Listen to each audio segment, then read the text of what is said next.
Olá, tudo bem com vocês? Eu me chamo Eliana Marques Faria, sou acadêmica do 11º período de Medicina da Universidade Redentor.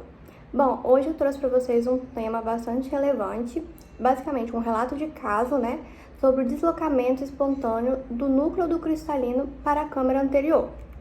Bom, para a gente entender isso, a gente vai fazer uma breve introdução sobre esse deslocamento, Com o passar dos anos, as alterações fisiológicas cristalinas são esperadas.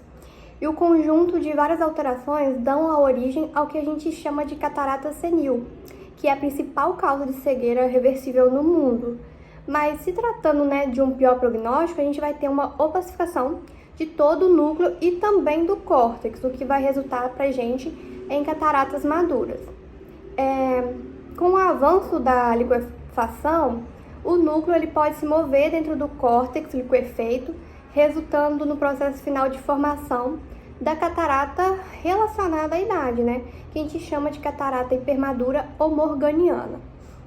A rotura espontânea dessa cápsula anterior, ela gera pra gente um deslocamento anterior do núcleo, que é uma complicação rara dessa catarata hipermadura, Passando o slide então, aqui a gente tem um relato de caso breve e sucinto sobre uma paciente do sexo feminino de 68 anos. Então, se atentem a essa idade, 68 anos. Ela chegou com queixa de dor e, além disso, uma hiperemia em olho esquerdo há 2 meses. Ela tem como antecedentes oftalmológicos o glaucoma, mas ela negou trauma ocular. Esse glaucoma dela teve uma má aderência às consultas e aos colírios, e além disso ela tem também uma fasectomia extracapsular em olho direito há 15 anos e cegueira importante em olho esquerdo há 3 anos. Realizando o exame, a gente viu a biomicroscopia que evidenciou nesse olho direito uma iridectomia às 10 horas, mas sem demais alterações. Já no olho esquerdo, a gente teve uma hiperemia em conjuntiva bulbar, apresentando 2 cruzes em 4, um pterígio nasal grau 3, edema de córnea 1 cruz em 4 e as dobras de DCM 2 cruzes em 4. Além disso, teve uma neovascularização de íris 360 graus, uma leve mediamidríase e presença do núcleo do cristalino na câmara. Esses achados biomicroscópicos associados aos exames de imagem confirmaram a suspeita, de deslocamento espontâneo do núcleo do cristalino para a câmara anterior, além do diagnóstico de glaucoma neovascular, E para isso, o que a gente realizou? Qual foi a conduta? Bom, foi iniciado no olho esquerdo o tartarato de brimonidina 0,2%, cloridrato de dorzolamida 2% e acetato de prednisolona a 1%.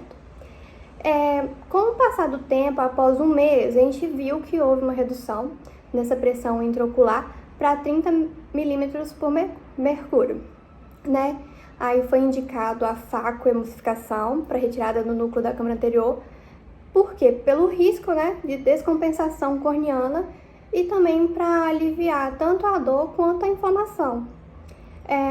Assim, dessa maneira, a gente realizou no pré-operatório também manitol endovenoso para diminuir essa pressão intraocular, e a cirurgia foi executada com baixos parâmetros para reduzir tanto os danos estruturais e também para evitar os sangramentos irianos, O paciente, logo após, ele evoluiu sem queixa de dor, a córnea estava transparente e a câmara anterior estava sem sinais inflamatórios. Além disso, a gente viu que teve acuidade visual sem percepção luminosa e a pressão intraocular de 21 milímetros por mercúrio. A gente fez esse segmento contínuo com o departamento de glaucoma. No próximo slide, a gente trouxe 2 imagens. Na figura 1, a gente pode ver uma fotografia do segmento anterior, mostrando aí esse deslocamento anterior do núcleo com vasos irianos proeminentes, também do lado dos vasinhos aqui, e a gente vê esse deslocamento anterior. Na figura 2, a gente vê a presença de vitreite leve e também um deslocamento do vítreo posterior, essa figura 2. Bom, contudo, a gente discutiu sobre isso, o que a gente pode retirar desse caso. A gente sabe, como já foi citado anteriormente, que a catarata hipermadura ela é uma manifestação da progressão tardia da catarata, ao longo do tempo. E ela decorre de várias alterações, como a redução do volume do cristalino, a perda de água e o encolhimento da cápsula. Além disso, a gente também fala que pode surgir calcificação ou ainda cristais de colesterol em sua superfície. As fibras cristalinas, elas se decompõem e se liquefazem em partículas brancas de aspecto leitoso. E essa degeneração da cápsula ou impacto do núcleo da lente, ela pode causar um aumento da permeabilidade da própria cápsula, ou até mesmo a sua ruptura. Já o extravasamento do córtex liquefeito, do cristalino, ele pode migrar para a câmara anterior, desencadeando o que a gente conhece, o que a gente chama de uveíte, induzida pelo cristalino ou glaucoma facolítico.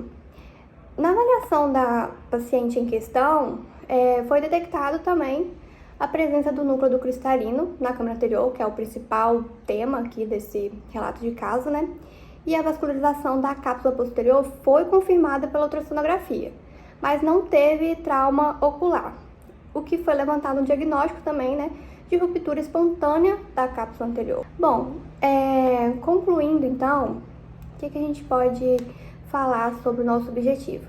O objetivo desse relato de caso foi mostrar uma paciente idosa, do sexo feminino, com a catarata hipermadura e ruptura espontânea também da cápsula anterior do cristalino, associada, além disso, ao deslocamento do núcleo para a câmara anterior, sem trauma ocular. Preste atenção nisso, sem trauma ocular. A catarata hipermadura ela pode levar a complicações visuais severas que poderiam ser prevenidas pela cirurgia de catarata precoce. Mas a gente sabe que essa não é a realidade, E a conduta inicial proposta foi a cirurgia após a melhora clínica do quadro oftalmológico instalado, Como a paciente apresentava uma pressão intraocular alterada e vascularização iriana, foram tomadas medidas para evitar complicações durante o procedimento, realizando então a facoemulsificação, como foi citada anteriormente, rápida, utilizando baixos parâmetros e bastante viscoelástico, para minimizar os danos endoteliais e das estruturas do segmento anterior, além do tratamento de glaucoma. Bom, esse foi o relato de caso, aqui estão as referências e muito obrigada.